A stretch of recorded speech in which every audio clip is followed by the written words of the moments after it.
From the Kiss 92.5 studios in Toronto, Canada. Are you ready? Ladies and gentlemen, this is Roz and Mocha.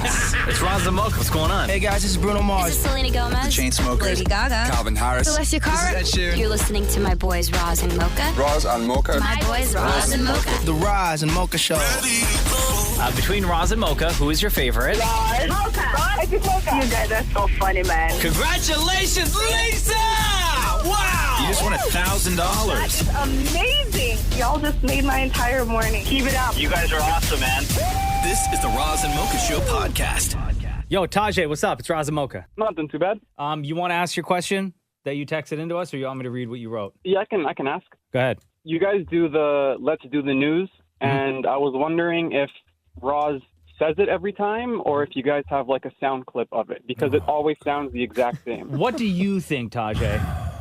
Every time I've heard it, it sounds the same, so I want to say that it's a sound clip, but I'm not 100% confident in that answer. We've been over this 1,000 times.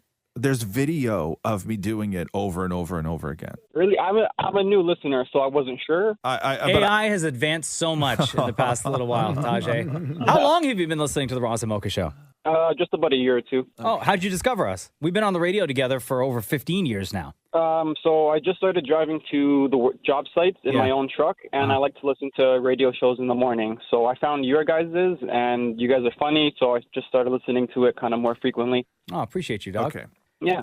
Would it surprise you if I told you that I, Mocha, am the one that yells out, "Let's do the news"? It would surprise me, yes, because I definitely thought it was Roz. Yeah, it is. Yeah. You're definitely correct on that. It is. Every time somebody calls up and asks the same question, Mocha just for some reason trolls real hard. Yeah. The reason it sounds so consistent.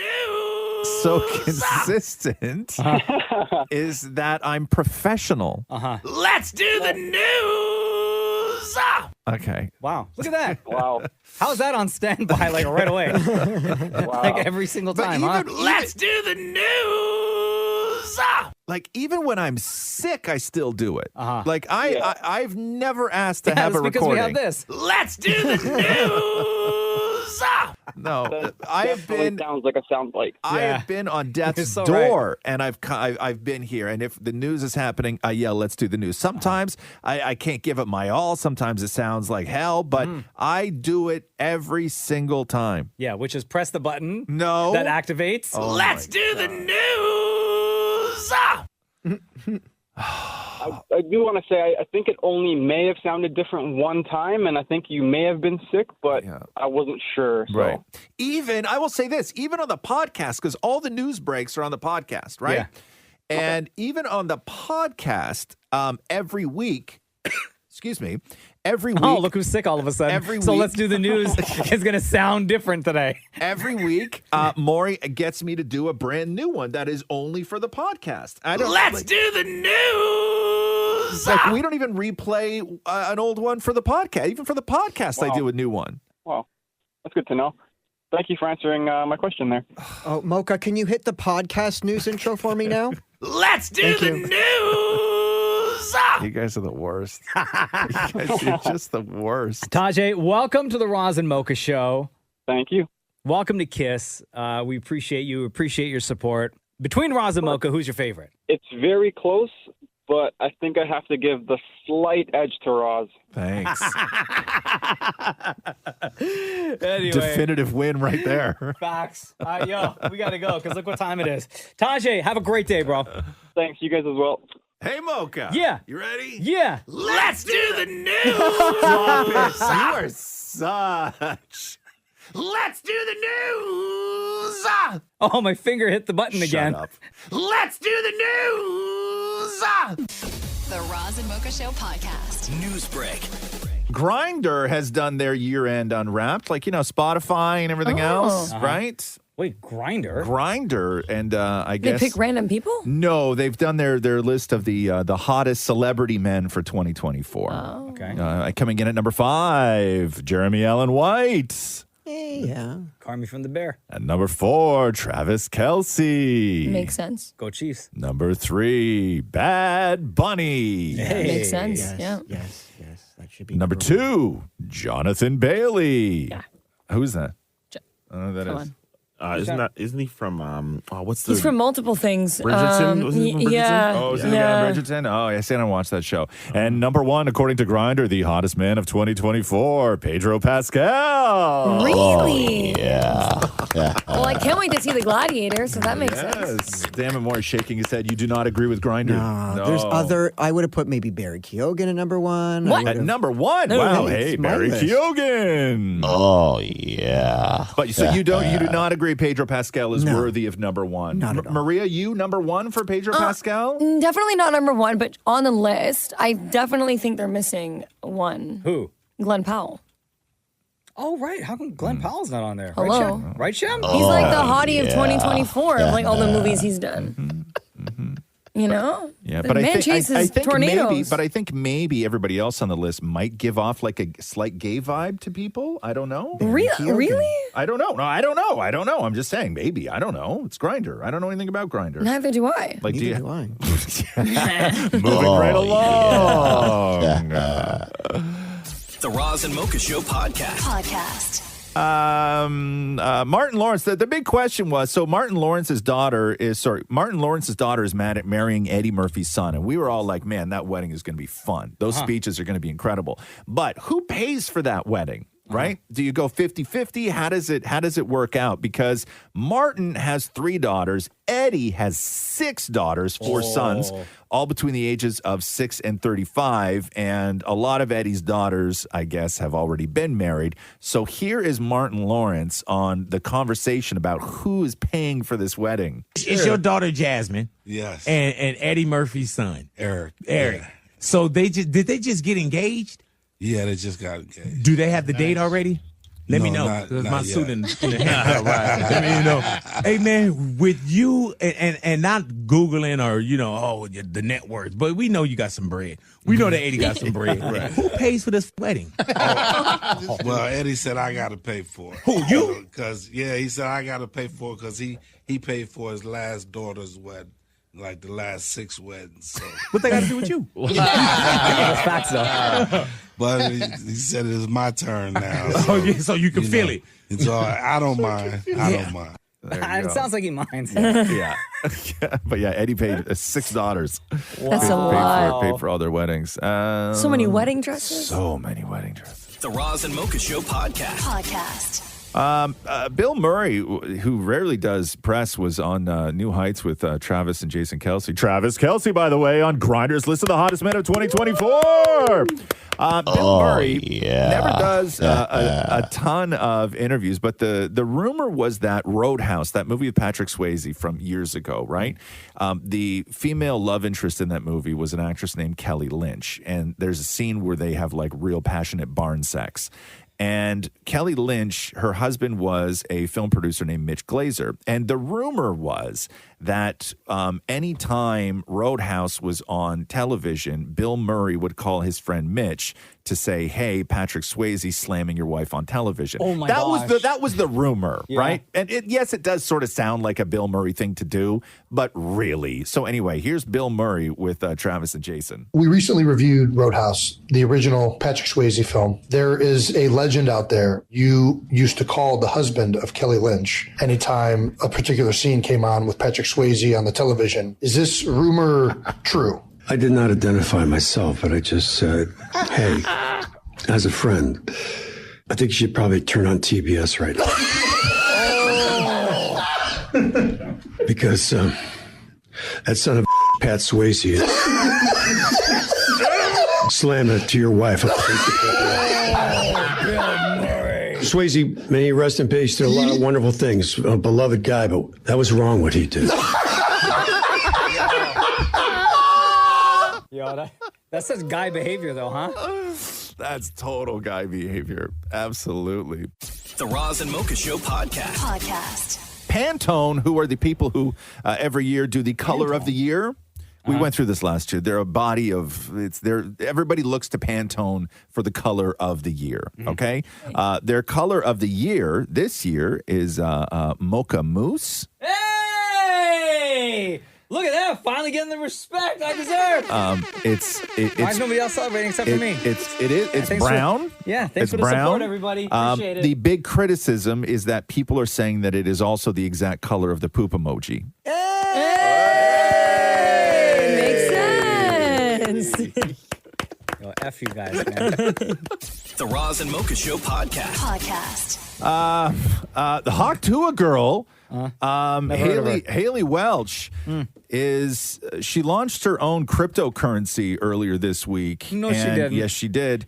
And it was an absolute disaster, and she's being accused of scamming investors, and people want her thrown in jail. What? Yeah, so at least one investor has already filed a complaint with the Securities and Exchange Commission. So it launched on Wednesday, and it surged more than 900% and had an accumulated market cap originally of $490 million.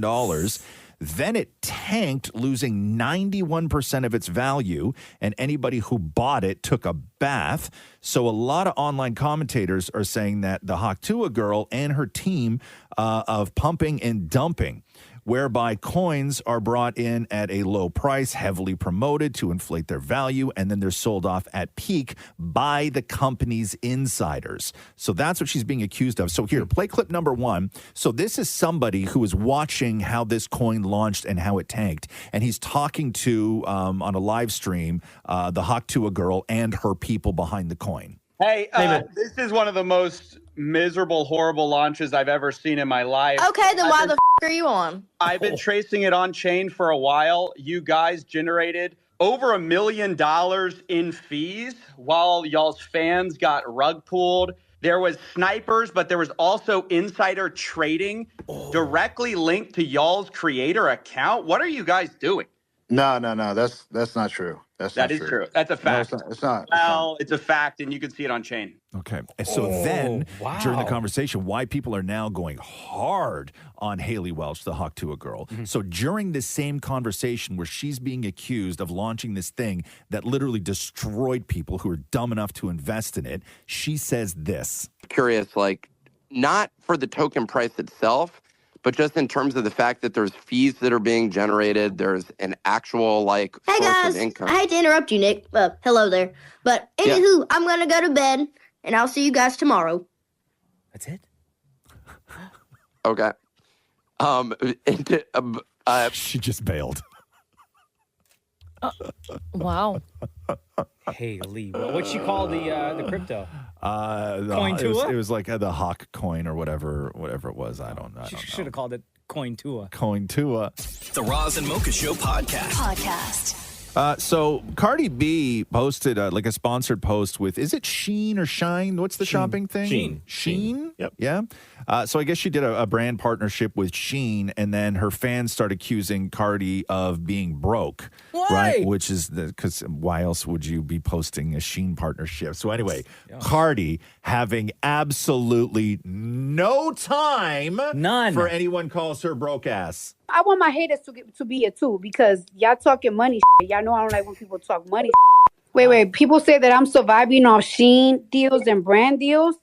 Wait, hold on. Okay, so y'all like to talk about tour deals a lot. Y'all like to talk about tour a lot, right? Yeah. I want to let y'all know that I could wake up tomorrow and sign a contract, and I will have half of 65 million or half of 70 million in my bank. And mind you, this my off year. I don't want to take tour deals until I announce my album, because when I announce my album, I know they're gonna up it. You know, you gotta move smart like a you can't act like you hungry, especially when you're not. Facts. Spend about $3 million in a month. Yeah. Spend about 3 M's in a month. Who's hungry? Who's not getting what? I could fucking write a contract, a tour deal right now and get 65 M's right now. What is this right there? If I'm lying, I'm dying. I don't lie about I don't lie about bread. Yo! Talk that talk! Talk that talk! Cardi B! Okay, I'm lying, I'm dying. $3 million a month is what she's spending? 3 M's, Roz. Sorry, 3 M's. Yeah. Listen. Go Cardi.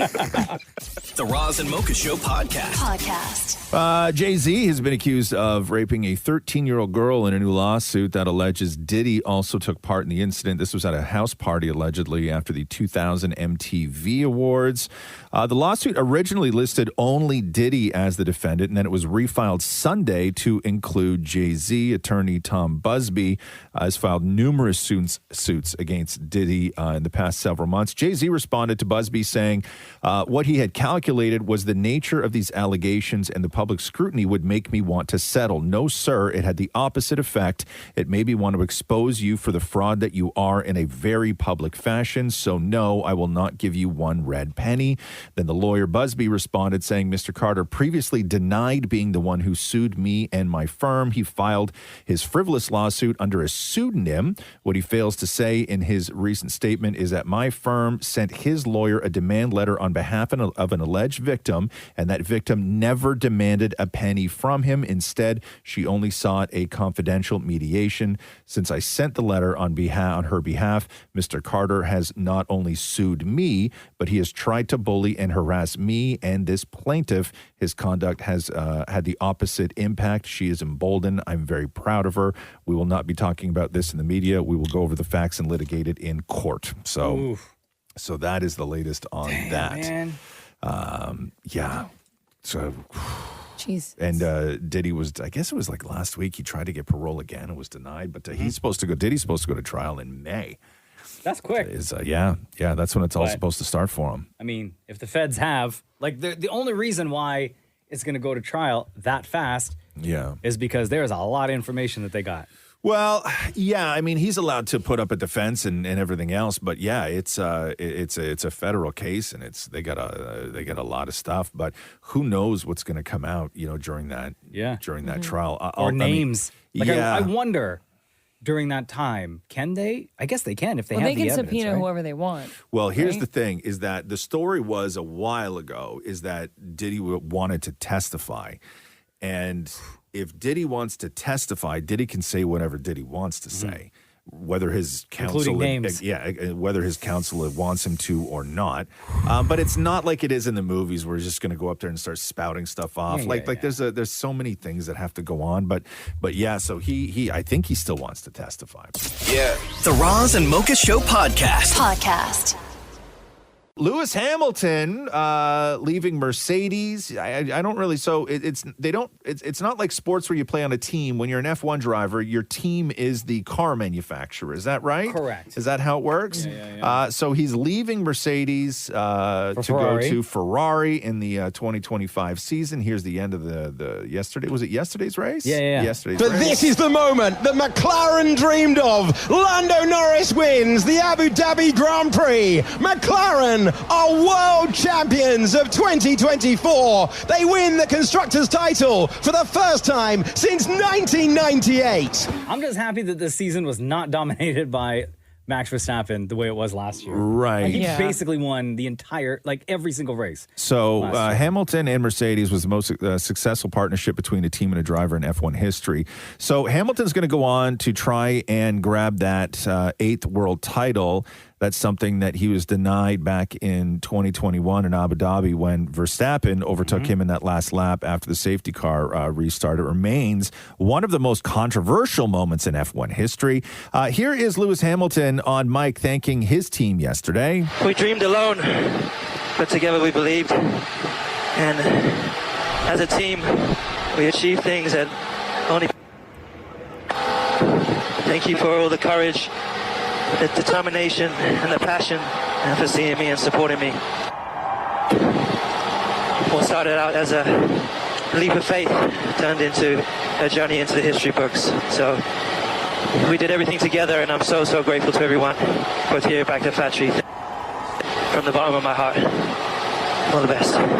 Wow, there you go. At the end of the race, he hopped out of the car, took a knee right beside. That man was crying. Did he do some donuts and stuff? Yeah. He did, huh? Yeah, you got to do that. Yeah. One of the greats, man. So what happened? So he's with Ferrari now. Now he goes over to Ferrari. Is that better? I don't know. Yeah. Yeah? Bro. Yeah. Next season, Yeah. he's gonna it'll be an interesting. It'll be a great year for him. Do you remember a couple of years ago when we were arguing about Lewis Hamilton, and I said that he wasn't going to win one single race that year, and everybody thought it was crazy, but I just happened to be right? Mm-hmm. Do you remember that? Yeah. Knowing nothing about knowing F1. nothing. No, I was just trolling. He had some pretty decent, decent races, not wins, races this past season. Also wrapping up last night was Taylor Swift and the Eras Tour in Vancouver. Mm-hmm. This tour has been the adventure of a lifetime, and I speak on behalf of my band, my crew, my fellow performers who all left their families and have spent time away from everything that they know and love, and have performed when they were sick, when anything was going on in their lives. They made sure that this show happened for you. And I just wanted to say that on behalf of all of us, we will never forget you giving us that moment. Thank you so much, Vancouver. 53 cities, 10 million fans watched that concert. That's crazy. 149 shows. And that's a wrap. Billions on billions. Bro, that's like... It'll go down as one of the most successful tours in history. Got it. Oh, Right? financially? Yeah. It has to. Yes. Other bands, because she was like, you have to, like, Taylor wasn't doing like 5 nights a week for, she would go through these stretches where there was no shows, right? So it's only 149 shows, but ticket prices were astronomical and everything else. Like, yes, for sure. But that's how you do it. You don't do why kill yourself going on tour? Like, just take your time, do it right, do what Taylor Swift did, and that's the way. Would have been a cool show to see, huh? Yeah. Eras Tour, proudly presented by Rogers, by the way. Yeah. The Roz and Mocha Show podcast. Timothy Chalamet was he was hanging out with Matthew McConaughey, and I didn't realize that Matthew McConaughey played his dad in a movie. I'm trying to remember what movie it was. Yeah? Yeah, like Timothy Chalamet was young. It wasn't Interstellar, was it? I'm trying to remember what movie it was. But every weekend, Matthew McConaughey, who's in Texas, goes to college football games with his family. It's a whole family thing that he does. Mm-hmm. And he's always on the sidelines, and they always talk to him. But Timothy Chalamet was there. Okay. And Timothy Chalamet, I had no idea, massive college football fan. I'm going Jackson State, 8 wins in a row, 11 all-conference players. This should be a comfortable, easy win for them. Breaking it down. No. This guy's a great actor. Hey, he said, I only got 6 games. I'm bringing the heater on. There you go. 6 of them. Listen, these teams are 2-2 in the last 4 matchups. The Redhawks defense looks good, but I'm looking at 4th-year Bobcats quarterback Parker Navarro. Yeah. 65% completion rate. If he can get going, he'll tilt this in favor of the Bobcats. I'm going underdog Bobcats here. Yes. Underdog Bobcats. I like that. Right? It's Interstellar. Is it Interstellar? Mm-hmm. Yeah, that's where he's a kid. That's the man who gambles. Yeah. He knows. You got to know all the stats when you're deep in the game like that. Right. Come on. You're right. Come on. He places bets. You are 100% right. You have to know everything. You don't think he just prepped? No. Oh, no. That is a lifelong, to be able to do that. To spit those facts? Yeah. Like He you studies. are a fan. A fan. That's interesting. I never thought about that. Yeah. The Roz and Mocha Show podcast. Shabuzi on SNL over the weekend. So good. He did a fantastic job. Here comes the 2 to the 3 to the 4. When it's last call and they kick us out the door. It's getting kind of late, but the ladies want some more. Oh my good Lord.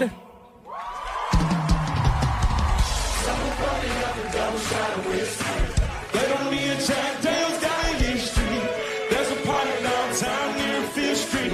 Everybody at the bar getting tipsy. Good for him. Yeah, sounds good, huh? I wonder what the sales were like of Jack Daniel's whiskey after this song came out. I mean, I don't think they dip for any reason. No, but you think it like increased just a little bit? I think that they're always consistent. I think that Jack Daniels is just such part of popular culture that, like, I don't know if anybody's going to tip the scales one way or another. Yeah. I really don't. I mean, I'd like to think. I'd like to think that he's making some money off it. Probably not. No, I doubt it. Zero chance. Yeah. Yeah. The Roz and Mocha Show podcast. Charlie Puth played a snippet of his new song called King of Optimism.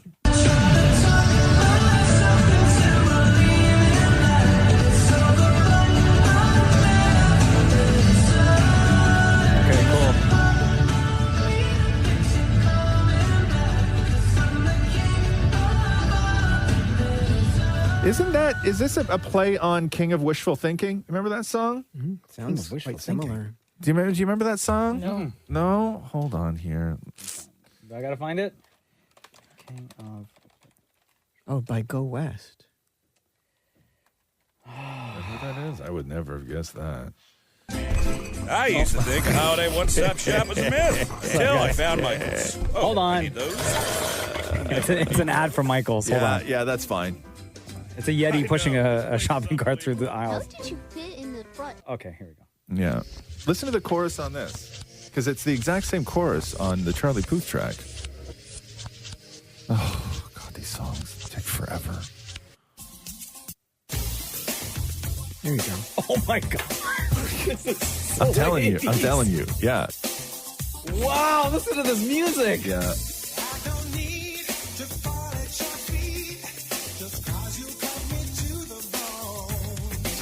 Yeah, it sounds very similar. Please just stick to the chorus. Wait till we get to the chorus, okay? Stick with it. Trust. Just trust. These guys just said dads. Look at their outfits. Yo, this one guy looks like he's about to go mow the lawn. Yeah. Here we go. Okay, ready?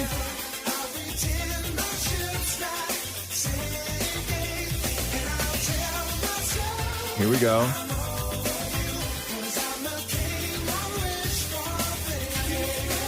That part right there.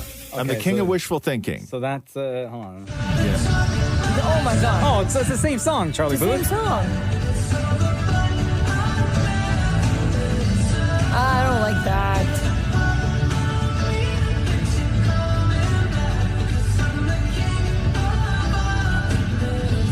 Yeah. Oh, okay, Right? so is it's a it- play on that song Is then. it a play on it, or is he stealing? Charlie No. Puth is too smart to steal. No, yeah, he's a brilliant Right? songwriter, musician, everything. He knows every song. He knows the rules to the Yes, game. Yes. So it's a Then play it's a on play that, on, right? for sure. Yeah, Has to be. It sounds the exact same though. Yeah, like there's I not know. even a little bit of a change. I told you. Damn, Charlie Puth. Yeah. The Roz and Mocha Show podcast.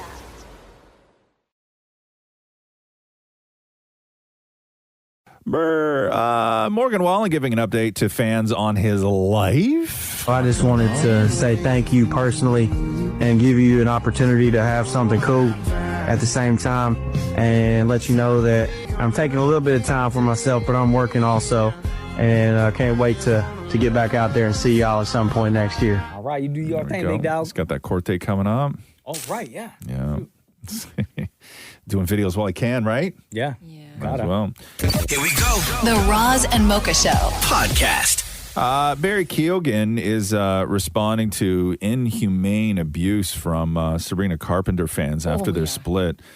So what happened? Barry and Sabrina, they were together for like a year, and they revealed their breakup not that long ago, and then rumors started swirling that he had cheated with an influencer named Brecky Hill. Brecky Hill, yeah. And the problem is when you look at all these stories, they keep saying that the people that are going in on Barry are trolls. They keep using that word trolls. They're not. This is a part of popular music that nobody likes to discuss, which is these are not trolls. These are Sabrina Carpenter fans, right? They are not trolls. They're Taylor Swift fans. They're Beyonce fans. They're Ariana BTS Grande fans. fans, yeah. Ariana Grande fans. They're not trolls. They are their hardcore fans, and the stars refuse to condemn them. They never come out and say it. So Barry Keoghan deleted his Instagram, and then he went on X and said, I can only sit and take so much. My name has been dragged across the internet in ways I usually don't respond to. I have to respond now because it's getting to a place where there are too many lines being crossed. The messages I've received, no person should ever have to read. Absolute lies, hatred, disgusting commentary about my appearance, character, how I am as a parent, and every other inhumane thing you can imagine. Talking about how I was a heroin baby and how I grew up, and dragging my dear mother into this also. Knocking on my granny's door, sitting outside my baby boy's house, intimidating them. That's crossing a line. And he goes on to say, I need you to remember, talking about his kid, that he has to read all of this stuff about his father when he gets older. Please be respectful. So, because they went, like, they're crazy. I'm not sure if you saw even some of the stuff that people were saying on Brecky Hill's like TikTok it's and stuff. just So she terrible. She got into a skiing accident, and then people were like, "That's karma that you broke your back." Yeah. Like people were just like cruel things that should not be said to someone. And then she went on TikTok yesterday and was like, "I didn't cheat with him." Yeah. Yeah. Like it's crazy. but those, when you get into those hardcore fans, it's extreme. ruthless. It's extreme. Here we go. The Roz and Mocha Show podcast. Question: do you ever think about hooking up in your parents' house when you're back home for the holidays? Oh God, no. No. What about like hooking up in your childhood bed? Does your bed still exist at your parents' house, Mocha? It doesn't. Was it like a sewing room now or something? The room? Yeah. I think it's like storage. Oh, it was the basement, right? You were in the basement. Yeah. I got to take my childhood bed with me when I moved out. Maria still sleeps in her childhood bed. No, that's not true. I moved rooms. Over half of single people who are heading home for the holidays this month say that if they had the opportunity to hook up in their childhood bed, they would. 52% of people said that they would hook up in their childhood bed this month while home for the holidays. People were twice as likely to say that they might hook up with someone they know when they're back home for the holidays. Interesting. Like somebody in their neighborhood, or not in Like their an neighborhood, old, like, because you that they knew growing up. Like if you grew up in a town and then you all moved away over the holidays, like all those people are back. Sure, yeah, right. Like they come back to see their parents, and you're all there, but only a little bit high older, school or college or whatever. Yeah. That's when the hookups that never happened, right? Where you're like, God, why didn't we ever hook up? Or you always had a boyfriend, I always had a girlfriend, right? Timing wasn't right. It was all about the timing. However, it is now. Thank you. Right? 29% of people expect to see or hear from an ex while home for the holidays this year. And also 29% of people also... Why are you shaking your head? Yes, Maury, that ain't true. Bro. Maury, you live... Like, there's no home for the holidays for you. Like, you grew up here. Yeah, but like now it's Burlington. That's not your home, though. You never lived in Burlington. No, well, I mean, Also, your Bathurst dad- and Shepherd. Your dad moved like 4 times. Yeah. Bro. Your childhood home does not exist. You don't have exes in Burlington. Nope. You don't? No, I know. Okay. Maria, any what about in your life? Do people who have left and then come back to the neighborhood ever call? No. No way. And I hope not. Oh. Wow. Wow. Here we go. The Roz and Mocha Show podcast. Roz, by the way, the Golden Globe nominations are out. I emailed them to you. Oh, okay. Golden Globe nominations. Hold on here. Golden Globe nominations. I can't remember. Globes are movies. TV and movies. Yeah. So The Bear? That's right. It's Hold on. nominated. Give me 1 second. The Bear's gonna be Why you there. got to spoil this for me, Maury? What else is going to be there? Male actor in a television series drama, Don Glover for Mr. and Mrs. Smith, Jake Gyllenhaal for Presumed Innocent. Oh, yeah. He was good in that. Gary Oldman for Slow Horses, Eddie Redmayne for The Day of the Jackal, Hiroyuki Sanada for Shogun, Billy Bob Thornton for Landman. You been watching Landman? I watched Landman. Is it good? Yeah, it's good. It's Billy crazy. Bob, eh? All right. It's crazy. Is he nuts? What's that? Is he nuts, that guy? Yeah. Billy Bob? Where are we here? Television limited series, Baby Reindeer's in there, Disclaimer's in there, Menendez Brothers is in there, The Penguin is in there, Ripley's in there, True Detective Night Country's in there. Best performance by male actor, motion picture, Jesse Eisenberg for A Real Pain, never saw that. Hugh Grant in Heretic, never saw that. Gabriel LaBelle for Saturday Night, I watched that, it was all right. Jesse Plemons, Kinds of Kindness, Glenn Powell, Hitman. Glenn Powell for Hitman. Oh, Glenn Powell's the man. And Sebastian That's Stan a funny movie, for A too. Different Man. God, what am I looking for? What's the big category? What do you want to know? Like Best Picture? Yeah. hold Well, on here. Mocha asked about The Bear. Yeah, I am not there yet. Not there yet. Still Like best looking TV at all show. these. Is the bear going to be nominated in Motion picture animated comedy best again? performance. Yeah, it's always comedy. It's because it's only supposed to be a 30-minute show. Although they squeeze that thing to 45, 50 sometimes. Hey.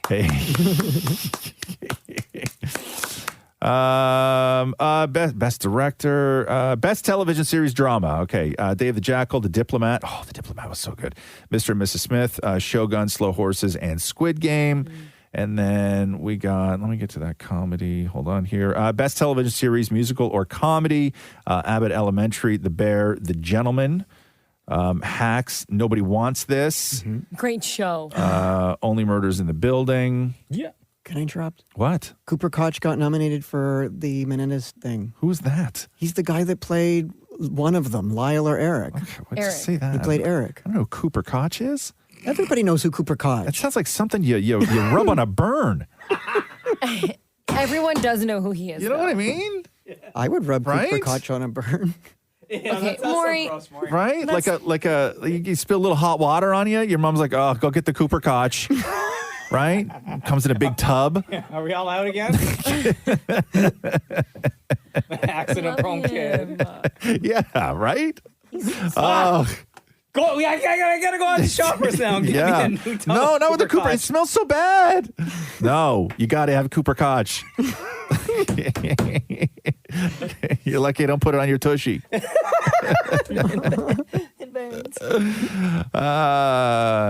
Yeah, you got to watch Landman, dude. It's the same guy who does Yellowstone, that Tyler Sheridan guy. Oh, yeah. Oh, right? I think you told me about it. Is Yeah, it's yeah. oiled? It's in- oil. Yeah. Oil It's- tycoons or oil drillers? He's just like, he's a fixer kind of guy who works for big billionaires who do oil. But what's his name's in it too? The other guy. Cooper Koch. No, not Cooper Koch. Doug Koch. is No, his brother. no, the other guy, the good-looking guy from all those things. Glenn Powell. No, not Glenn Powell. The other good-looking guy from all the other things. Oh, oh, he was also in Top Gun Maverick, and he had the mustache, Goose's kid. Oh, come on now. Come on. Is it him though? Come on. Come Is it him? on. Say his What's that name. guy's name? I just watched a trailer. He's in a Say new. it. He's in a new Say show it. on Apple that's coming out Say in it. February with Anna Taylor, Anna Joy, Anna, the Anna girl. His name is. Somebody help me out, guys. You know what I'm talking about. Can I say? Is it? What's the guy's name? Now I gotta look it up. Can I look it up? Who I'm thinking of? Yeah, I think you're thinking of Glenn Powell. No, not Glenn Powell. Oh, okay. I'm thinking of, and he was in Fantastic Four, the remake that was good that I liked that nobody liked. Miles Teller. Is it Miles Teller? No, it's not. Were you No, gonna say? Were you no. gonna say John Hamm? No, I was gonna say Miles Teller. It's John Hamm. Oh, what about Cooper Koch? No, he's not in it. Here we go. The Roz and Mocha Show. Podcast. Canada Post is now 26 days on strike. Oh, I thought you were going to say they reached a deal. No. They say that they don't see any end in sight. So yesterday, Great. the Post Union sent over its latest list of proposals, How'd which they send it, included FedEx? wage gains.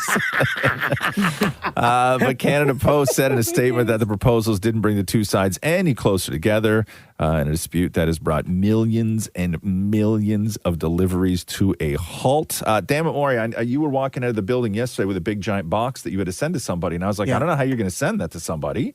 How did you send it? I haven't yet. You haven't yet. Have you looked into how much it's going to cost? Yeah, the person owes me more money. Yeah. It's actually crazy. So there was a guy that I follow on Instagram, and he owns a clothing business. And he was saying that he went to like Purolite or FedEx, and now FedEx is only allowing you to send 5 packages per person. So say you have like 100 packages from a local business, you can't send more than 5 a day, or they'll hold them at customs. Yeah. So it's crazy for local businesses right now. Yeah. What is it going to cost you, Maury? It would have costed $90. $90. And how far is it going? It's just going up like to Oshawa. Why don't you just drive it? It's cheaper. I don't have time for that. And they course, pay you for have ship- all the and time. they And pay for shipping. how much did he pay for the thing you're sending him? 60. Oh, like how much did he pay for the shipping, or how much did he pay for the product? For the product. $60. $60. And what's What are you selling? What is it? I got to know now. Dolls. Sorry, what? Dolls. And my old dolls. What dolls? My old Family Guy dolls. The whole set. And a pen. A Family Guy pen? Yeah. Yeah, Mocha, it's the whole set. Like it's a big fat one. Okay, so what, you put this on eBay? Yeah. Facebook Marketplace. Marketplace? Yeah. And some nerd in Oshawa Yeah. said, I'll give you $60 for it. Yeah. Yeah. And said, I'm willing to pay for shipping. Yeah. $90 in shipping. Yeah. That's why Facebook's great, right? You know? Two people coming together like that. Just drive it to Oshawa, man. Or get him to come pick it Can I up. shout him out? Yes. No. Absolutely not. I'm not helping you do your business, selling your dolls. It's not what we do around here. Mint condition. And it comes with a pen. No, one's not in mint. I'm kind of worried. It's out of the box. Oh, damn. Oh, damn. Yo, shut him out then. blow up his name all over. Be like, yo, cancel the order, sir. The Roz and Mocha Show podcast. Jamie Foxx did his Netflix special. Is it airing now? Has it dropped? Yeah. And this was the whole thing where people were speculating whether he was going to talk about Diddy and blame Diddy for his health problems that he had. And then at one point, I guess it was said that Jamie Foxx joked that he was the one that called the feds on Diddy. Anyway, it was a joke. But so here's the Diddy joke from the Jamie Foxx special. The internet was trying to kill me, though. The internet said that Puffy tried to kill me. That's what the internet was saying. I know what you're thinking. Did he?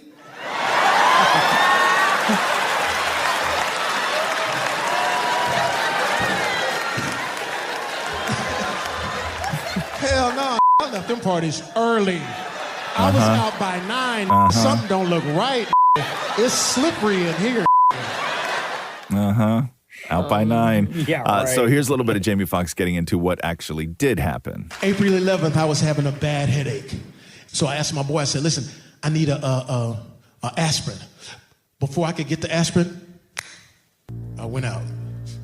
I don't remember 20 days. What they told me was that they took me to the first doctor, and that doctor just gave me a cortisone shot and sent me home. Yeah, I don't know what the is that. I don't know if you can do Yelps for doctors, but that's half a star. You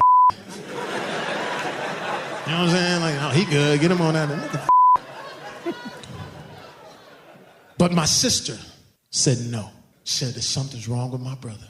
So here he gets into exactly what it was, which is the question that everybody had, because when Jamie Foxx was in the hospital, they locked it down, right? So they tell me my sister took me into the hospital, and this cool white boy, Dr. Schutte, cool white boy, they say he had on a Laker jersey, just cool as you know.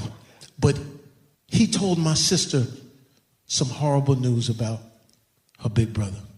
He said he's having a brain bleed that's led to a stroke. Damn. Me, man.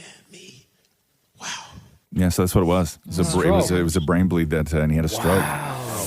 Crazy, right? Yeah. Sad. Yeah, I know. Super sad. The Roz and Mocha Show podcast.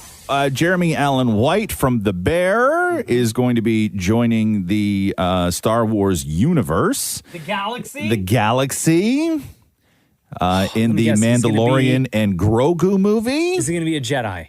Oh. Is he going to? Oh, I know. He's going to be like part of the Mandalorian crew.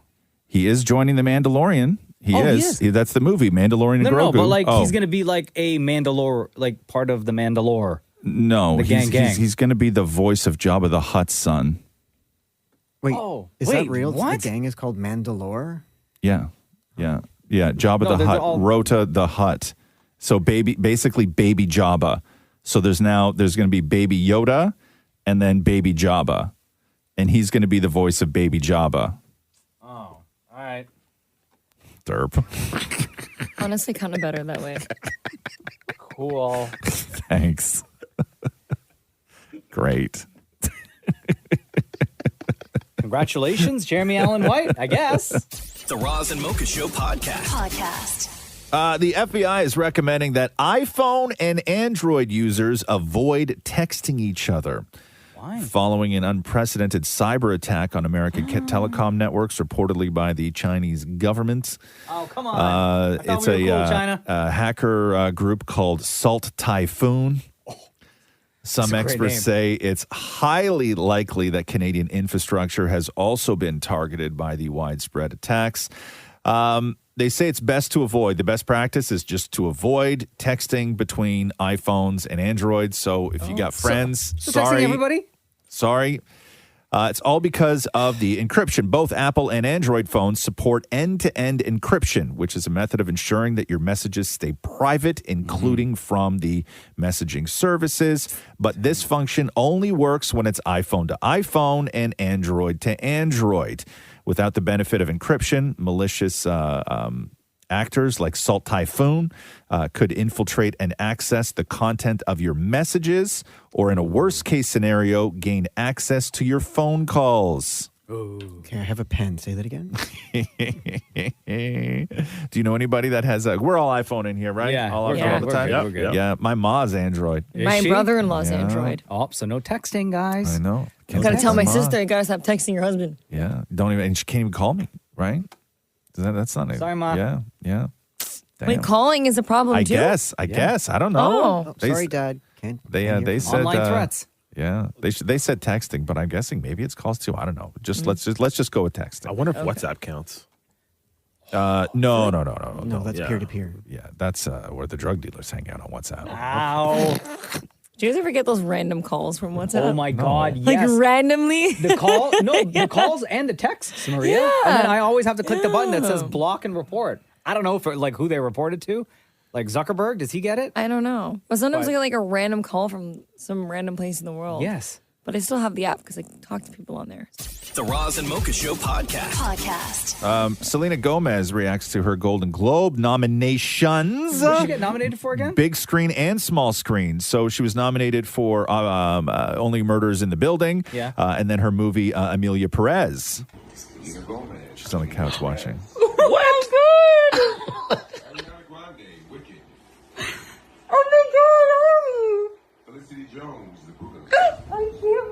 Oh So, yeah, there you go. Cute. Love it. So both big screen and small screen for Selena Gomez, Good for right? her. I'm Riding here for high, it. riding high. I like it. She's having the time of her life right now. Yeah. Best peak of her career, without question. We're getting a new season of Only Murders as well. Yeah. The Roz and Mocha Show podcast. Taylor Swift's Eras Tour, the total gross,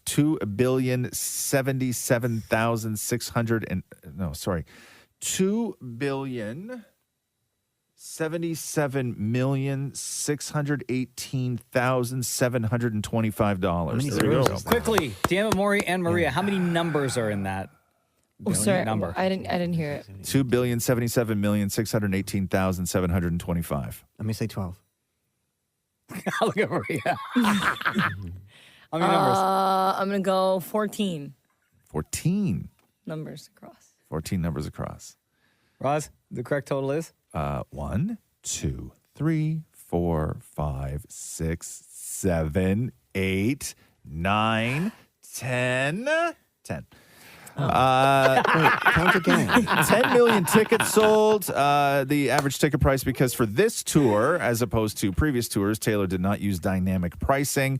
The most attended concert was Melbourne, 96,000. What I want to know, and this would be impossible to figure out, but I would like to know if there would ever be a way to get the total, because this is ticket sales. I would like to know the total of what fans paid to go see Taylor Swift. We'll never get that number. We'll never get that number. You'll never, yeah. Especially because they're saying that the average ticket price was $204. Which we know is incorrect based on all the stories. No, but that we've was- heard. that was- No. Sorry. What people ended up paying. Thank you. Right? So if they're saying at $2 that billion point- for average ticket price of $204, I want to know what the total gross was for what people actually Maria, paid at to go that see. point is where we get to the 14 digits. Yes. See, it was going to come in somewhere. Yes, that is a lot of money. And she gave out some big bonuses, too. I think it works out to like 10% of what she grossed on the tour.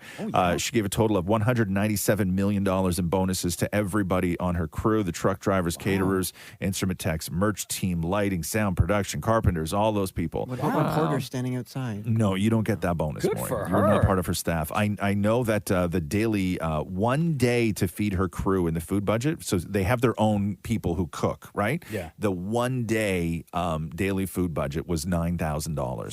is what it costs in food. And that's for everybody, like working. The crew, yeah. The entire crew. Yeah, truck drivers, the that lighting doesn't techs, include everything like else. choreography and wardrobe. No, and I stuff think like that they maybe have That's their own. separate budget. Yeah. But it was $9,000 a day is what it cost to feed her crew. That is an incredible amount of money. But yeah, that's 197. I think that also she was saying that her truck drivers, they got a repeated bonus of $100,000. Oh, yeah? Wasn't that what it was? They should. Did you see how neatly they parked? Yeah, I know. And there was a lot of trucks, man. There was like 14 trucks or something like that she had to Look how put Taylor that tour Swift on. treating her employees with them bonuses and stuff. So nice. Are we going to get bonuses like that? Girl, I'm trying to do a thing here.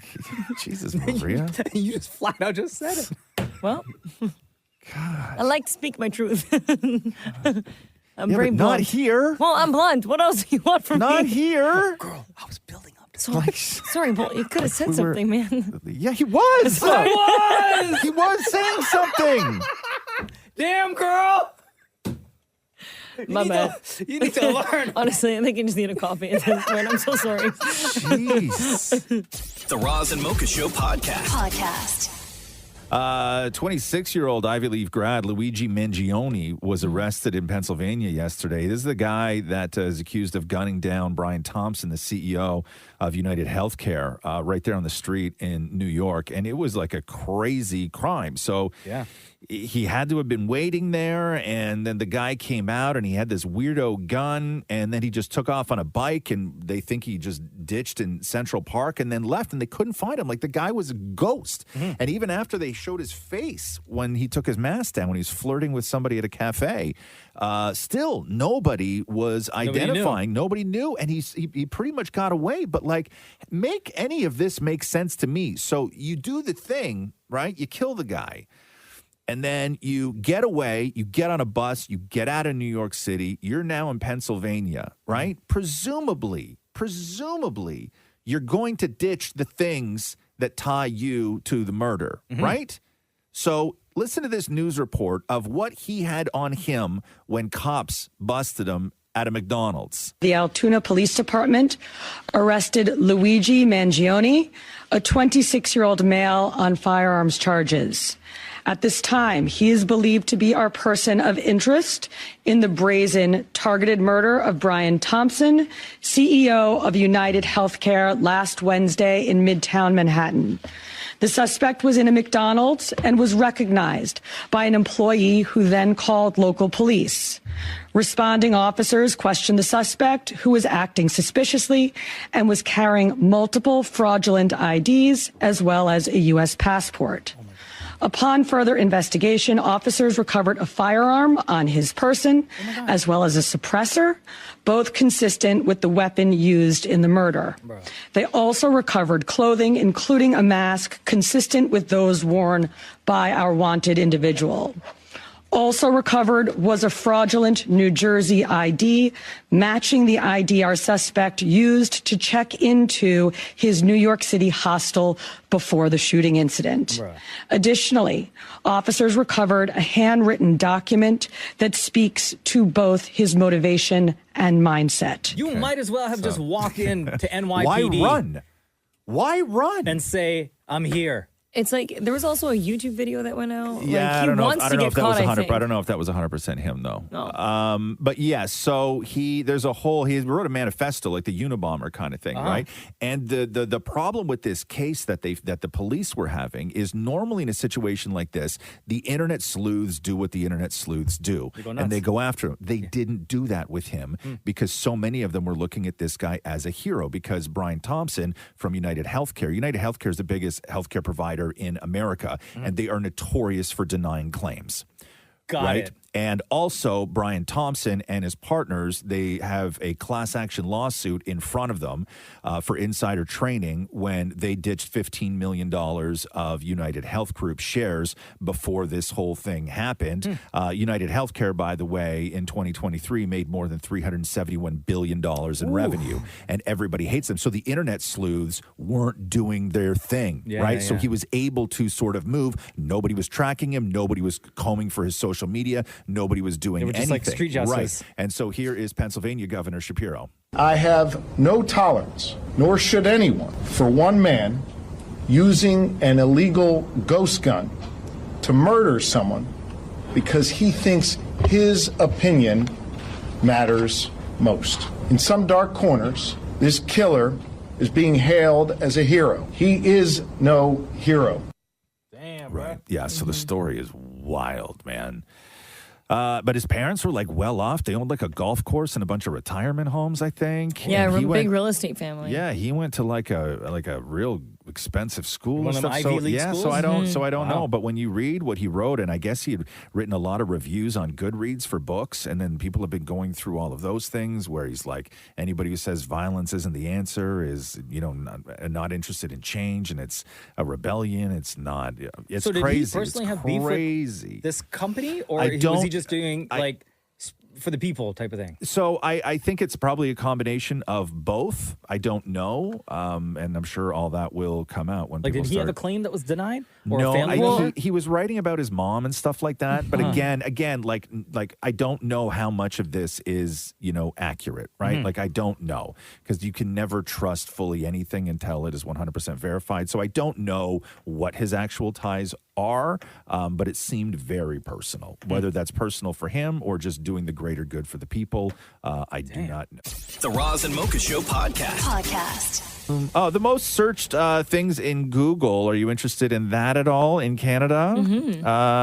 Top search for events: Euro 24, U.S. elections, Copa America, BC elections, Jasper Fire, Hurricane, LCBO strike. Let's get Taylor down to- Swift tickets? No. Taylor Swift tickets near me? No.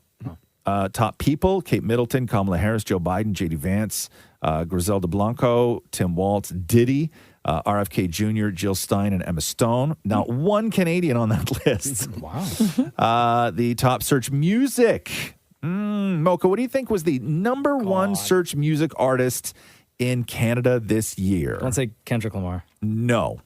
Oh, thank God. Kendrick's at number 2. Oh, Taylor Swift. Oh, Beyonce. Incorrect. Oh. Usher was number 1. Oh, yeah? Yes. Okay. Yes. I wonder why. Yeah, Usher was number 1. Super Bowl, probably. yeah, Maybe. that was earlier this year. Justin Timberlake was number 3. He had the whole DUI thing. Yeah. Tate McRae, Sabrina Carpenter. Start naming people who are missing so far. Drake. Justin Bieber? Drake's not on. Justin Bieber's not on there. Drake is not on there. Beyonce's Drake's not not on in the top 10. Beyonce's not on there. Oh, Jennifer Lopez. Taylor Swift is not on there. Oh, really? Really wild. Linkin Park. Linkin Park? Yeah, Chapel Roan. Yeah, makes sense. And Sabrina Carpenter. When we get down to the what questions, right? The what questions. What time is the solar eclipse was number 1. Yeah. What time is the Jake Paul Mike Tyson fight was number 2. Oh, my God. When we get to the why questions, why can't you look at the solar eclipse? Oh, my God. Yeah. That's great. And then when you get to the how questions, number 1 was how many electoral votes are there? And then how tall is Simone Biles? That's the favorite one. Really? People still Number asking 2. that? Number 2. That's number 2? It was an Olympic year. Oh, I guess. Right? It was an Olympic Sure. year. It was an Olympic year. What's the answer for that anyway? How tall is Simone Biles? I think 4'11". Yeah, I think she's under 5. I think. How tall is Listen, you're only gonna. You're contributing. Simone Biles. Simone Biles. Why they got to put this in meters? Oh, yeah. 4'8"? Oh, 4'8". Yeah, here it is. 4'8". Oh my gosh, she's so small. It's like Maury's height. I am 5'6". The Roz and Mocha Show podcast. That wildfire in Malibu is crazy, man. Ooh. Over 3,000 So sad. acres so far, forcing 20,000 residents to flee as flames advanced on houses and horse farms and Pepperdine universities out there. Evacuations have already displaced thousands of residents, including Dick Van Dyke and Cher. Wow. Mark Hamill posted that he was asked to shelter in place and wasn't actually allowed to leave his property. Mira Sorvino said that she evacuated in the middle of the night. So it's crazy out there, man. This is the same area where Miley Cyrus lost her house. when she was when she was with Hemsworth, her place, and the same thing with Gerard Butler. There's that Was that, famous like 5-6 years ago? Yeah, I think so. There was that famous picture of Gerard Butler when he went back to his place, and there was the metal joists, and there was no house. Yeah. It was his truck that was in his driveway was almost completely disintegrated, and there was no home, nothing. It was the metal, like the metal I-beams that were holding up the frame. That was the only thing that was left. That's awful. Yeah. The Roz and Mocha Show podcast. I guess Megan Kelly, Machine Gun Kelly, or Megan Fox and Machine Gun Kelly are over. Again? Yeah, What? again. They just Yeah. announced 2 weeks ago that they were expecting a baby. And apparently she dumped him after she went through his phone because she has trust issues and thought that he might be stepping out. And then, according to Page 6, she found some text messages between him and some other woman. This was over Thanksgiving weekend in the States. Machine Gun Kelly. Damn. You come God. across as a nice guy. How did we not see this coming? You know what I'm saying? Damn, bro. The Roz and Mocha Show podcast.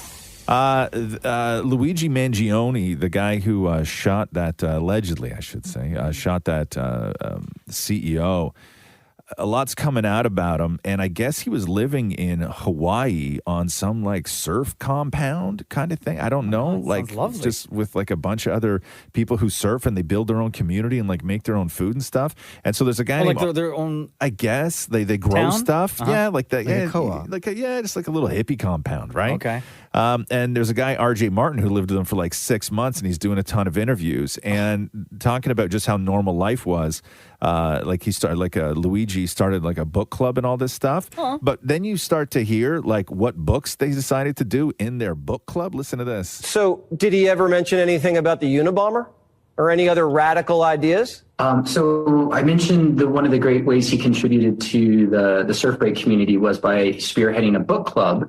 And he presented a bunch of interesting books to read. I think we started with Outliers by Malcolm Gladwell. And a few texts in, I actually proposed that we read, it's kind of half joke, but read the Unabomber Manifesto. I always wanted to read it, but never got around to it. So that was my suggestion. We had a normal discussion, debate around it.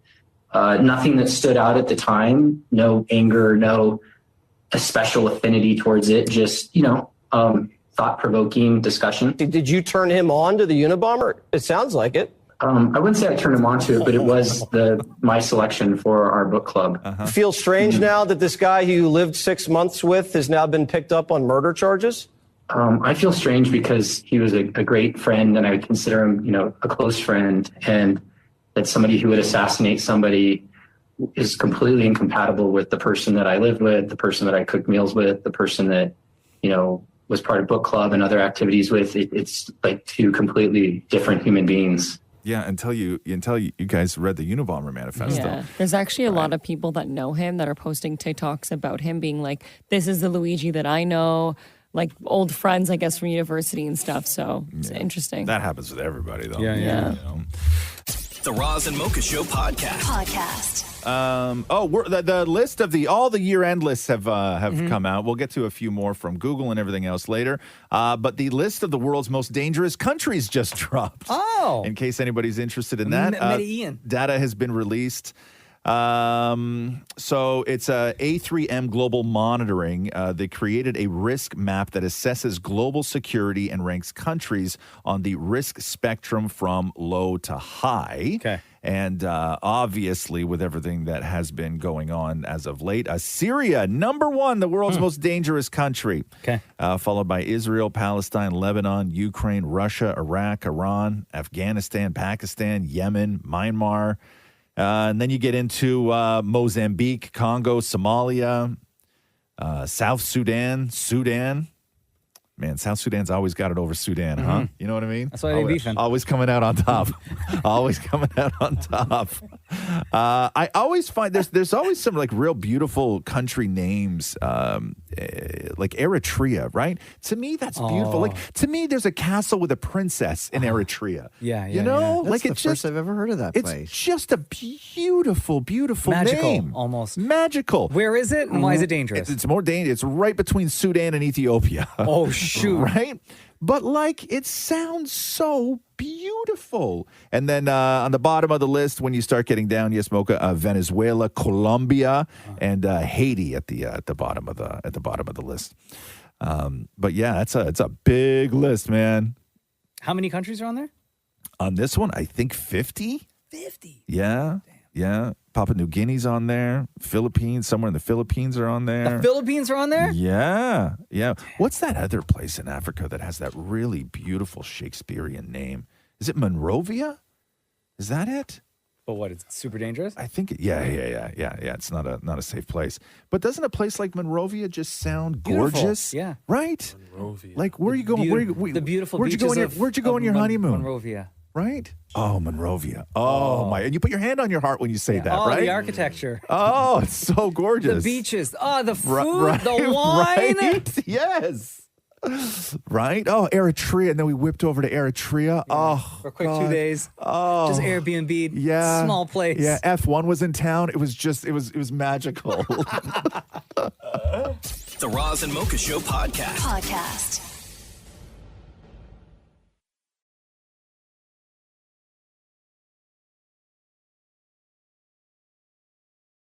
Man, we all know that you got to read the fine print on everything because everything has fine print, right?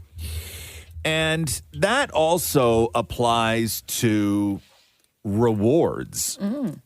So the guy who was working at the McDonald's where Luigi Mangione was, the guy who shot that CEO allegedly in New York City.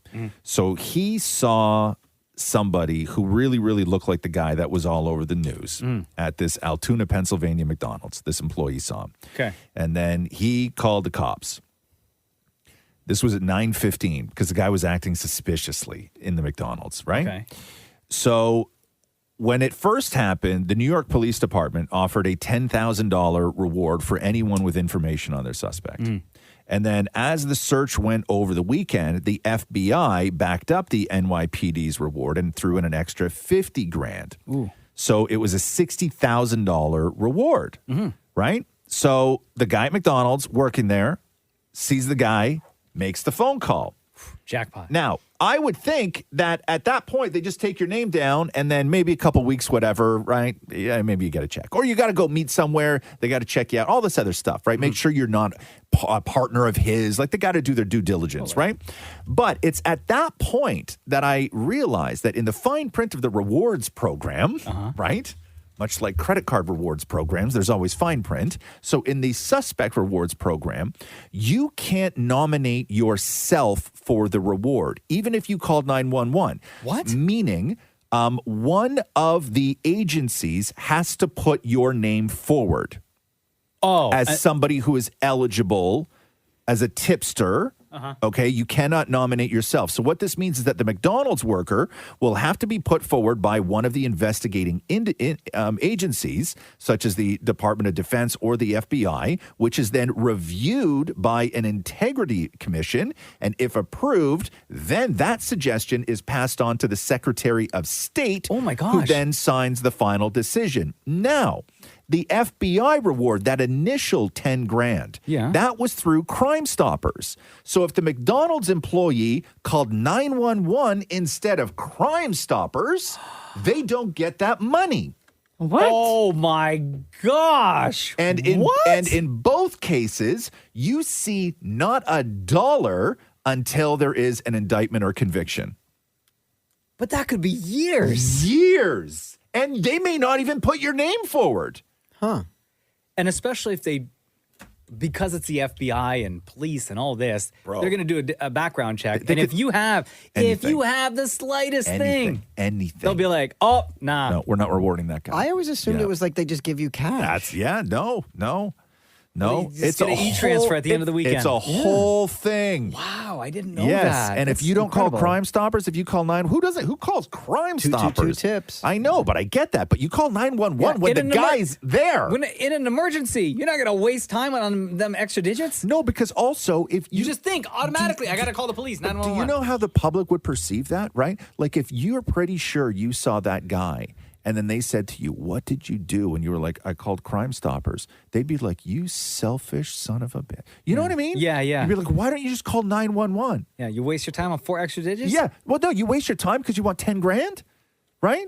Well, but we still applaud the work that Crime Stoppers does. Yeah, we do. But I'm just saying, man, I thought it was a much simpler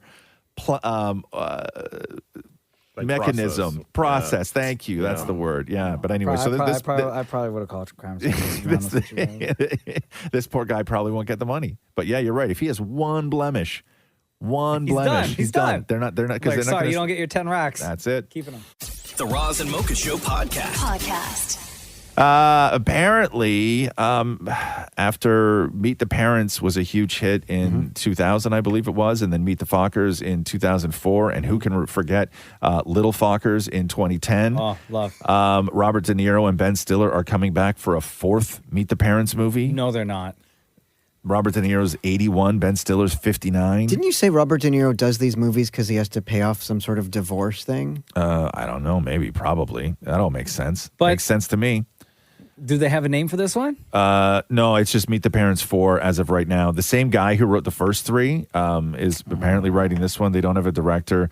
They don't know if any of the other co-stars are going to be in it, but right now it's Robert De Niro and Ben Stiller. And I read that Blythe Danner is still going to be part of it. Yeah, I don't know. Does anybody want this? No. Yes. No, Honestly, yeah, I'll watch it. It was one good movie. It was one good movie. No, it was 2 good movies. No, I like Meet that the Fockers was not that great. Maybe I got to go back and like for that nostalgia. Dustin Hoffman was so good to Meet the Fockers.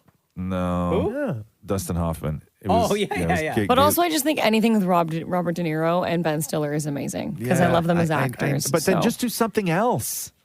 Do another comedy together. We don't need another Meet the Parents you know why? movie. Because then people are going to be like, oh, why you guys you're making a comedy, might as well do another Fokker movie. Yeah. Also, is the baby now going to be like I don't know. a teen? I didn't even know they did 'Cause that could a be baby movie. Oh, yeah, Teenage Fokker. No, and nobody wants that. Nobody wants And that. Jinx the cat? The Roz and Mocha Show podcast. A study of the Toronto transit commuters worldwide found that Toronto has the second worst commute time in Canada and the U.S. Makes sense. Yep. We knew that. Right? We knew that. I guess Vancouver's number 1, but they got a terrible system out there. Yeah. So Move It, a commuter app, gathered data from 50 cities in 17 countries to determine trends on commute times, wait times, and transit improvement factors. Transit commuters in Toronto spend an average of 55 minutes on their commute and will spend 1 year and 7 months throughout their life riding in transit in this city. When it comes to wait times, Toronto is tied with New York, Boston, and Chicago with the average wait time of 14 minutes. Stupid. Yep. 14. Yes. Right? So dumb. So that's all of the cities in North America. And Can you forward that to 17 countries worldwide? Forward that to Olivia Chow. Yeah. She said yesterday that she blames Uber for the congestion. Yes, I know. Oh, please. Yeah. That makes no sense because first of all, people take Ubers because the subways are always closed or the trains are always canceled. It's just a lot of extra ridiculous. cars. It's No, just there'd be a lot less of- cars if more people took Uber, I guess. Yeah, because you're all compiling into one car versus like everyone else driving and meeting Yeah, places. people do Uber share or whatever. No, they don't. I do. Nobody does. It's just there's a lot of Uber cars on the road. That's all she's saying. Anyway, we're number 2. Hey, come on. Look at Chow. Thank you. The Roz and Mocha Show podcast.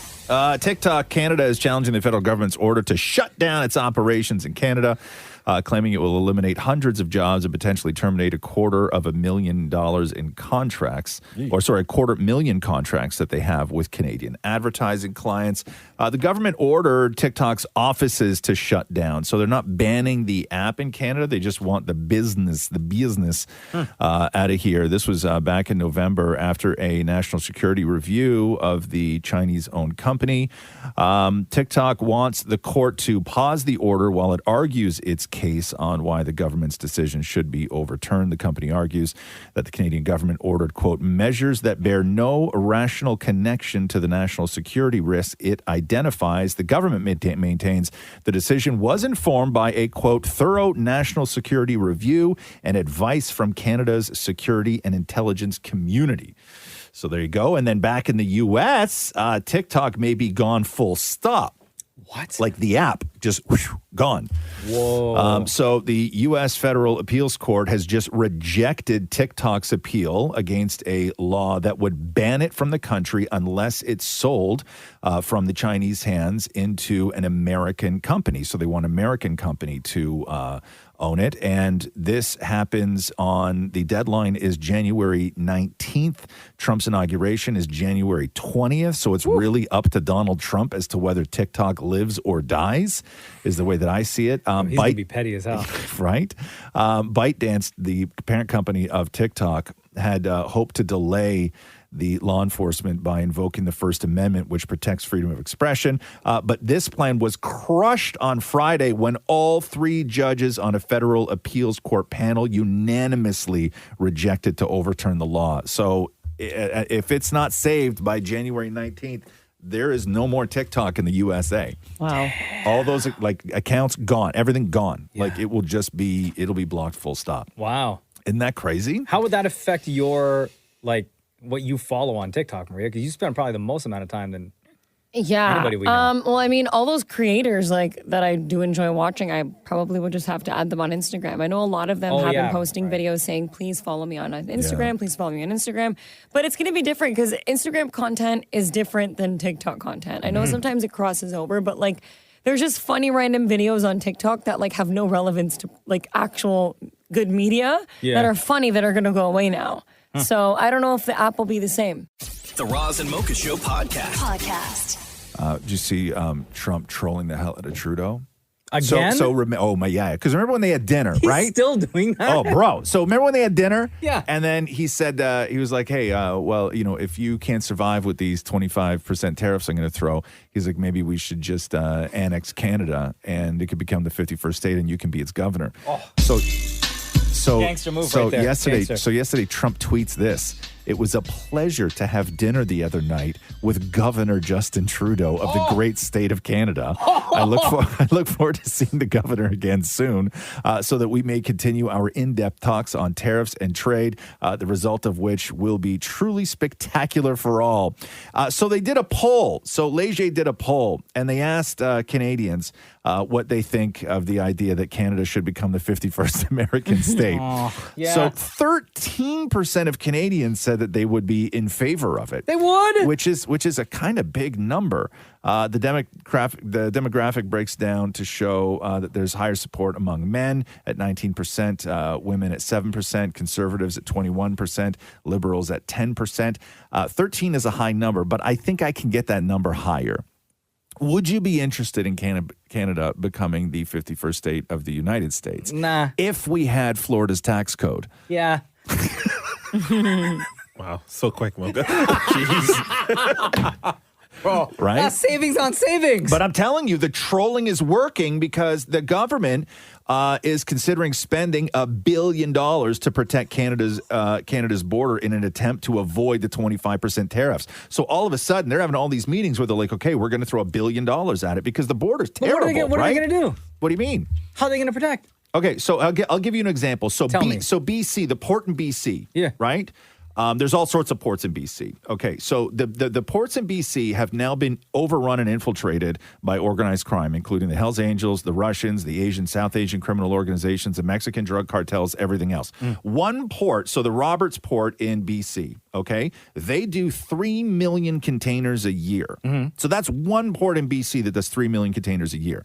You know, all the drugs that are coming in, all the drugs that are going out, all of this stuff. So hold on, so I got to join the gang? No. Oh. So let me ask you a question. So with a port like that does 3 million containers a year, give me a number that you would think of dedicated police officers who are there to monitor and protect what's going in and coming out of a port like that. That does 3 million containers a year. Like 1,200. 1,200. Yeah. The number's 0. Oh, they don't have anybody. 0. There is no dedicated police presence at any of the ports in BC. Oh, shoot. But they know what's going on, right? They know what's That's going not a secret. on. It is not a secret. They can't even send one officer in a cruiser just to No, the take a look. That whole police department. We used to have a Ports Police Department. 1997, it was completely disbanded, and then in 2015, BC stopped their financial contributions to what the RCMP was doing. So, like, there's no dedicated cop force out there. Like, there's no like Port Police where they tap so the on the side. gangs are just running wild. Yeah, you would think that somebody like had the back of a flashlight where they'd walk up to like a shipping container and like tap on the side of it. You know what I mean? And look at somebody and go, "What you got in here?" Right, buddy? Nothing. What you got in here? Oh, Shem. Doesn't exist. Our gang could Oh dear.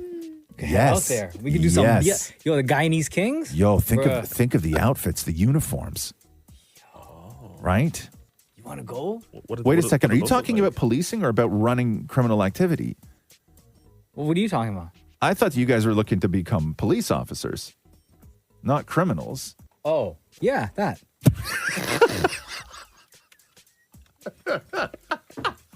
What are you gonna run in your criminal organization? No, don't worry. You think I'm gonna self-snitch? You don't do What that, are right, you running? Shem? What are you guys running in your criminal organization? Don't worry. What are you running? Yo, don't ask If you knew nobody was going to catch you, what would you import? If you knew nobody was going to catch you? This is a trap, Mocha. Just be careful. No, it's not a trap. If you knew nobody was going to catch you, what would you import? Nobody was going to catch. Nobody's catching you. Oh, no. If you knew nobody's catching you, what would you import? I'm not saying. What would you import? Damn it, Maury, what would you import? Coffee. If you knew nobody was catching you. Maria, what would you import if nobody's catching you? All of Sephora. All of Sephora. Wow. Right? Taking that, loading it in trucks. Shem, what would you import if nobody was going to catch you? Love. Oh, here we go. Oh, yo. It's chess, not checkers. Yes, cheesecake. With the correct answer. Play the game. Don't let the game play you, player. I can't. The Roz and Mocha Show podcast. Hey, they find that poor guy's dog yet? Did you see this story? So sad. Yeah. So the guy was, Josh Miller was driving his kid to school and they had the dog in the back of the car. And I guess he got like carjacked while leaving the school and didn't realize that the dog was in the back. Damn it, Maury, talk to Josh Miller. Here he is. Josh, I cannot believe this story. Walk us through what happened.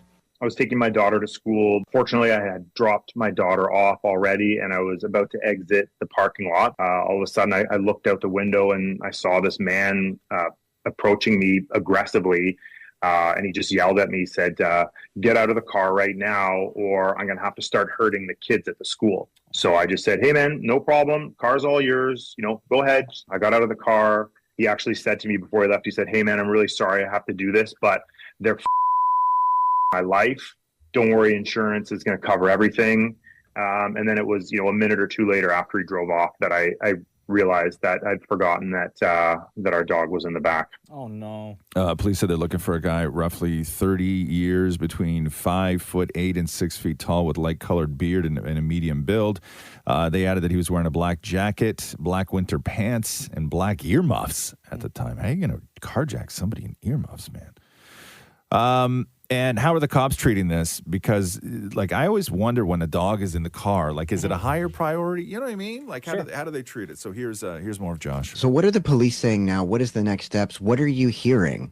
So the police are great. They said that because the dog was in the car, that they're treating this with a much higher priority, more like a kidnapping type of thing. As far as I know, there's no leads or anything. I haven't heard anything.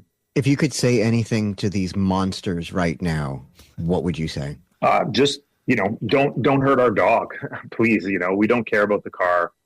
I guess just drop the dog off somewhere, right? Or whatever. It's a chocolate lab too, right? Oh. And there's a picture of it on all the websites if you go to the police website. And it was a white Grand Cherokee, I think it was, a white Jeep Grand Cherokee. What a terrible, terrible story. Jeez. Well, that carjacker knows now. No, the story's out there, right? Yeah. The Roz and Mocha Show podcast. So the remake of American Psycho that they're doing, the same director who did Call Me By Your Name and Challengers and that new movie Queer with James Bond in it, he's directing it. And so, thank you, Daniel Craig. So he is directing it, and he's I guess they're taking a different look at American Psycho. Did you ever see That's with Batman? With Batman. Did you ever see that Bale. one? Christian Bale, yeah. Once. So the big rumor was that Jacob Elordi was going to be playing Patrick Bateman, who's the lead character in American Psycho. But it's not Patrick Bateman. It's actually going to be Austin Butler, who's going to play Patrick Bateman in American Psycho. So I didn't know that they were remaking the movie. I mean, Do they need to remake it? it depends on what they do with it, right? I'm not a fan of this guy's movies, to be honest with you. Yeah. But I think that he's going to try and like lean into what I've read, the erotica of it all, which is weird because the guy kills everybody. So I don't know what they're going to do unless they're going to completely change the story. I have no idea. The Roz and Mocha Show podcast. The shooter of the CEO, Waluigi. Waluigi. Oh, come on now. The jacket that he wore. Everybody's trying to find that jacket, right? There's a when couple. they caught him or when he shot? No, from the security footage. Okay. Right. Everybody's trying to find that jacket. And there's one similar jacket. It's a Sherpa-lined hooded jacket from Levi's, which sells for $225. And apparently it is flying off the shelves. More than 700 were sold in 48 hours, according to the item popularity on the Macy's website. At Kohl's, that same Levi's jacket is under the going fast category with more than 3,000 sold. Similar jackets are also available on Amazon and other websites. And then Is it a trucker jacket? Yeah, it's the Sherpa line trucker jacket, the hooded trucker jacket. It's not the jacket, right? Yo, bro, on the Levi's website, $810. Is that what it is? Yeah. Really? Uh-huh. Yeah. And then know, it's a so nice jacket, this though, still. obsession with this guy is really, really wild. So yesterday in Washington Square Park in New York, there was a look-alike contest that they had with people who showed up with the hoodie and the mask. And like 8 guys showed up to take part in the look-alike contest. If you go on Amazon and Etsy, there's like mugs, hats, t-shirts, merch. Right? They're treating this guy like a hero. You have a clip over there. Did you hear the guy yesterday that yelled out, "It's me, Mario"? Stop it. When they were bringing him. No, they when didn't. they were bringing him in. Listen to this. What's happening, Luigi? What's going on, Luigi? Luigi, it's me, Mario. Me, Mario. Luigi, it's me, man. Like, people are wild, dude. This is nuts. Like, wild. The Netflix series on him is going to be insane. Bro, I saw 50 Cent 2 days ago posted that he was already starting discussions on doing the documentary on this Well, guy. people are saying Dave Franco will play him. Well, I mean, Well, that's because they look alike. It's kind of a troll. They're all just trolling They Dave want Franco. Dave Franco. Well, the it's guy just looks like Joe Jonas, too. Well, no, but do you remember when the picture first popped up? Everybody was like, "Yo, what's Jake Gyllenhaal been doing?" Oh, right? Because that one shot, he sort of looked like a little bit like. A lot of people are also saying the Menendez brothers should move out of the way because he's going to take over all the crushes now. Yeah. With this guy. Is he already taken over, Maria? No, I'm not speaking on that. Yeah. So, yes. I didn't answer I anything. don't understand the. Okay, have you and your girls discussed in the group chat? No. Yet? No. Oh. Yo, you lying. Just saying. The Roz and Mocha Show podcast. I just watched the trailer for 28 Years Later. Do you remember 28 Days Later, the zombie movie, the Danny Boyle zombie movie with Cillian Murphy that came out? It's one of the best zombie movies ever made. Was that the one that took place like in the Arctic London. or something? No, in London. 28 days later. Yeah, so it's called 28 Days Later. Then they did another one. I think it was called 28 Weeks Later.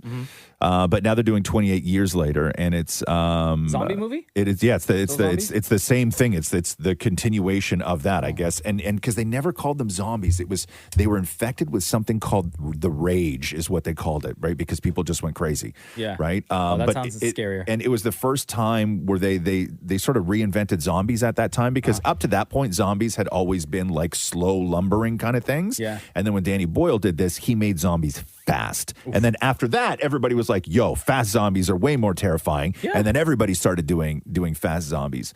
But like it's how fast.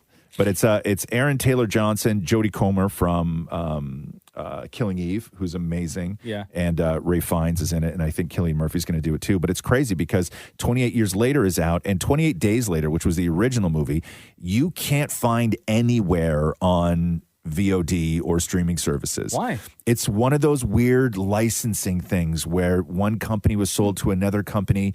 They haven't granted the license, and the DVDs and Blu-rays are completely out of print. Like you can't even buy it. You can't buy it anymore. Forget about renting it or streaming it. No, I can't even buy a digital version. they're out of print. You can't buy the digital version. Oh. Yeah, like you can't anywhere. And so everybody's like frustrated because 28 years later, the trailer is awesome. Yeah. And then in the past 24 hours since the trailer dropped, everybody's trying to find 28 days later, and it's not on any of your services like that sure that you pay for. $84 on eBay. Is that what it is? For a Blu-ray. For a Blu-ray. You should buy more. Yeah. Oh my God, DVD is $164.17. Oh, can you get that one for us instead? Oh my God, but it's opened already. Yeah. So what? Anyway, it's crazy because Come on, we're going to do a movie, a group night movie get together. Stop. Will you do it? Just stop. Buy it, please. Anyway, I'm very much looking forward to that, and it's really difficult because I would love to watch 28 Days Later again, and you just cannot.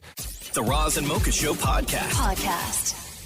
Shawn Mendes seemingly addressing that infamous love triangle between himself, Camila Cabello, and Sabrina Carpenter. And What? because I don't remember that. So it was split. Somebody help me out with this who knows the details on that. He was with Camila Cabello, and then I guess they split, and then maybe he was with Sabrina Carpenter, or I don't know what there was crossover. There was crossover. Is that what it was?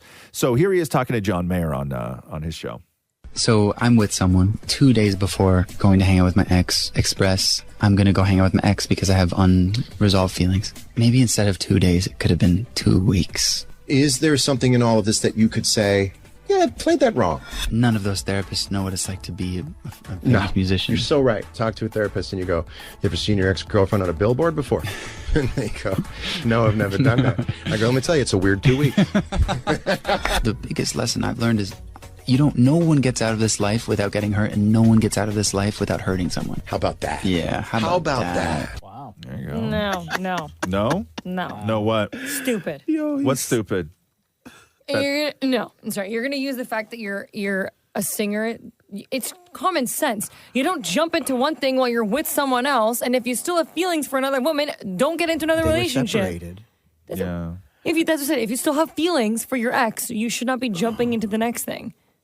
Maybe it was a rebound. That boy's smooth. Well, that's rude. That's not right. If Don't you're separated. rebound. Doesn't matter. If you're going to tell the girl, oh, I have to leave you because I got to go see my ex that I still have feelings for, that's a slap in the face.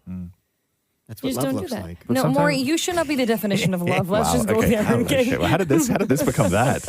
I'm happily married. So Maria's triggered. I'm not triggered. I'm just speaking You're on behalf not of... triggered? Well, I was just explaining my thought, and then Maury was just trying to be devil's advocate, as he always is. But that's it. Maria, you were squirming while Shawn Mendes was talking. You literally were pulling at your hoodie strings. I didn't pull. Waiting for him First to of all, these stop.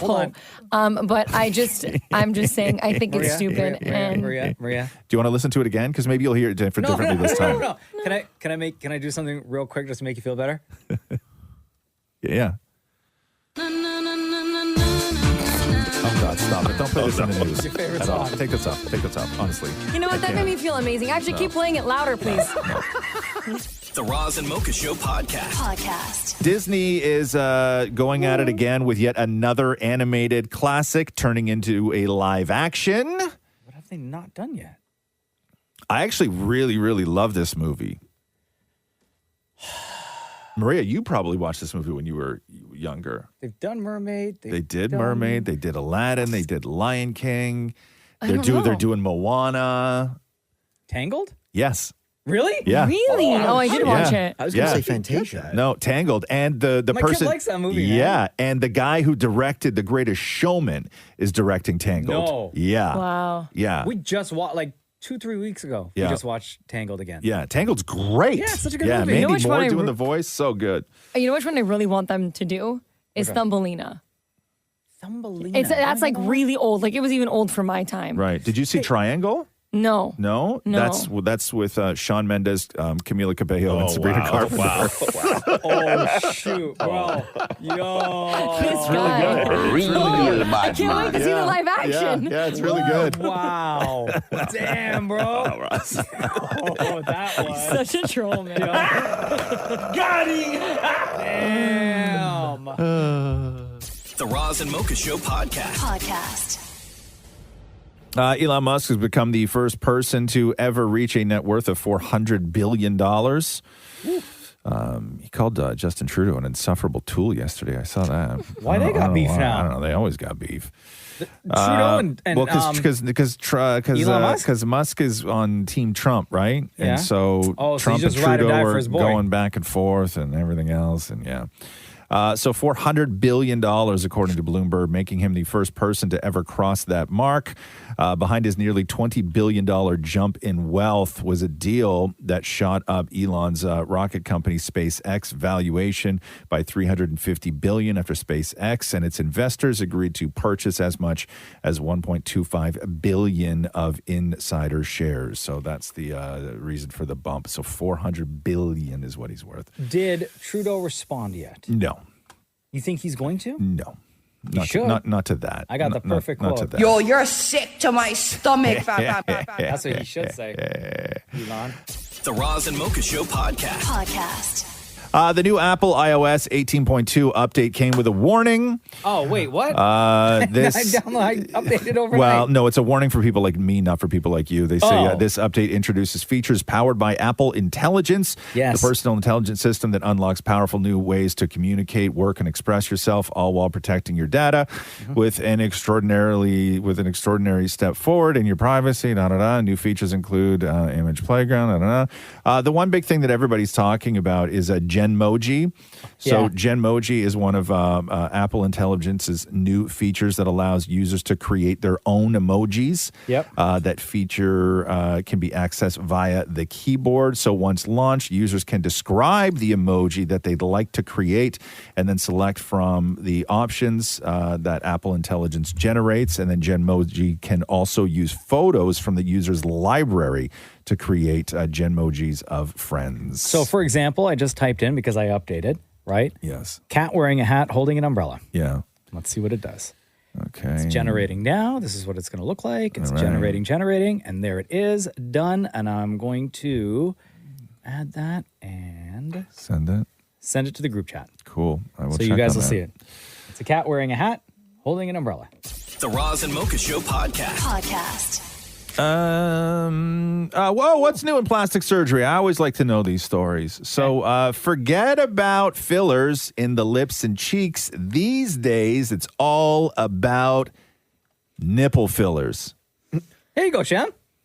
Yeah, yo, fam, come on, man. Oh, yeah. They say women are getting injections directly into their nipples, but I'm going to go ahead and say people. Okay. Are getting injections Don't be directly into embarrassed, their Shem. nipples. Real bad According man. to plastic surgeons in New York, Chicago, and Los Angeles, who say that the trend is really starting to take off.